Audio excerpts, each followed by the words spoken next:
Hello friends, income tax के cases की series में आज जो केस हम डिस्कस करेंगे वो इस चीज़ को लेकर के है कि जो सेक्शन 292 BC इंट्रोड्यूस किया गया है फाइनेंस बिल 2026 के द्वारा और जो 1 अप्रैल 2021 से लागू है, जिसके द्वारा लेजिस्लेचर ने जो भी approvals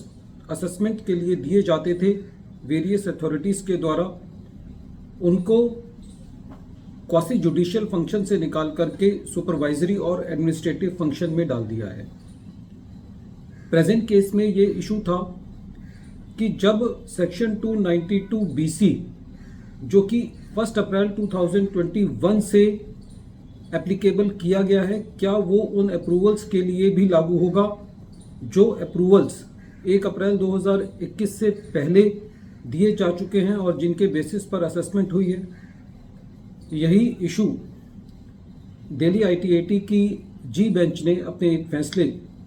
max city developers private limited versus deputy commissioner of income tax के केस में डिसाइड की और ये केस 186 taxman.com 931 पर रिपोर्ट हुआ और इस केस का जजमेंट 20 मई 2026 को आया।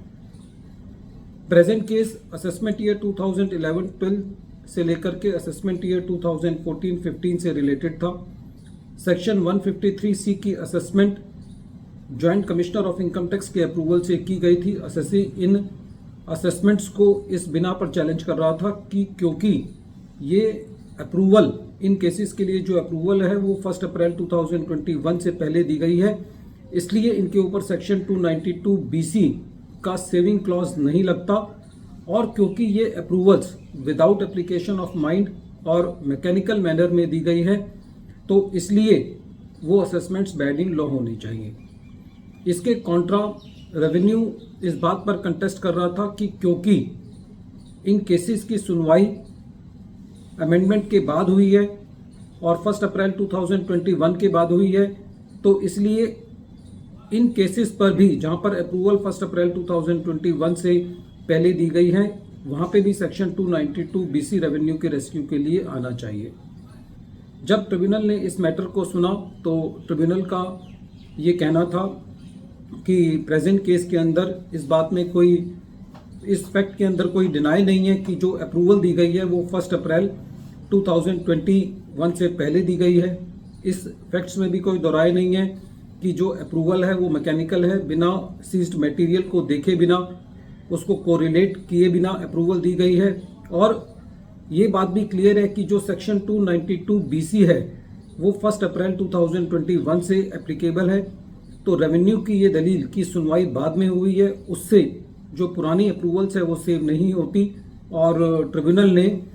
सेक्शन 292 BC को प्रेजेंट केस में अप्लाई करने से मना कर दिया और ये कहा कि जो सेक्शन 153D की अप्रूवल है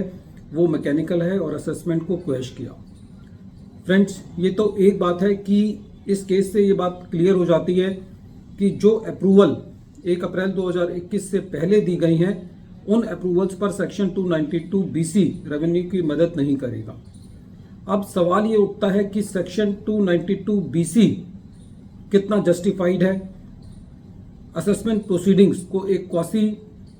जुडिशियल प्रोसीडिंग्स माना गया है और असेसमेंट को कंप्लीट करने के लिए जो अप्रूवल्स होते हैं उनको अब क्वासी जुडिशियल की परिभाषा से निकाल दिया गया है और उनको अब खाली एडमिनिस्ट्रेटिव और सुपरवाइजरी कहा गया है। साथ ही साथ ये भी कहा गया है कि किसी भी डिसीजन में कुछ भी कहा हो, चाहे रीजंस सफिशिएंट हो या ना हो, चाहे उन अप्रूवल्स पर जहां पर वो अप्रूवल्स इलेक्ट्रॉनिकली दी गई है वहां पे चाहे ज्वाइंट कमिश्नर के या जो भी अप्रूविंग अथॉरिटी है उसके सिग्नेचर हो या ना हो, कोई फर्क नहीं पड़ता। फ्रेंड्स, जब इस तरीके की अमेंडमेंट आएंगी तो जो असेसमेंट क्वालिटी जो पहले ही इतनी खराब है उससे और ज़्यादा उनकी जो क्वालिटेटिव वैल्यू है वो खराब होगी और इससे और ज़्यादा लिटिगेशन बढ़ेगा। जब तक इनकम टैक्स एक्ट के अंदर असेसमेंट्स को कंप्लीट करने के लिए अप्रूवल्स लेने की रिक्वायरमेंट है, जब तक सरकार को सेक्शन 292 BC जैसे सेक्शन यदि सरकार लाती है तो इससे कहीं ना कहीं एसएससी का एक असेसमेंट प्रोसीजर पर, एक एडमिनिस्ट्रेटिव सिस्टम पर एक जो बिलीव है वो थोड़ा सा कमज़ोर होता है और इससे जो आर्बिट्रेरी असेसमेंट्स होंगी वो और ज़्यादा होंगी और इससे लिटिगेशन और ज़्यादा बढ़ेगा। बहरहाल इस केस में दिल्ली ITAT ने सेक्शन 292 BC को 1 अप्रैल 2021 से पहले की अप्रूवल्स पर अप्लाई करने से मना कर दिया और असेसमेंट को मैकेनिकल अप्रूवल के बेसिस पर क्वेश किया। वीडियो के अंत में एक बार फिर मैं केस का नाम रिपीट कर रहा हूँ। केस का नाम है max city developers private limited versus deputy commissioner of income tax और ये केस 186 taxman.com 931 पर रिपोर्ट हुआ और इस केस का जजमेंट दिल्ली ITAT की जी बेंच ने 20 मई 2026 को दिया। Thank you friends.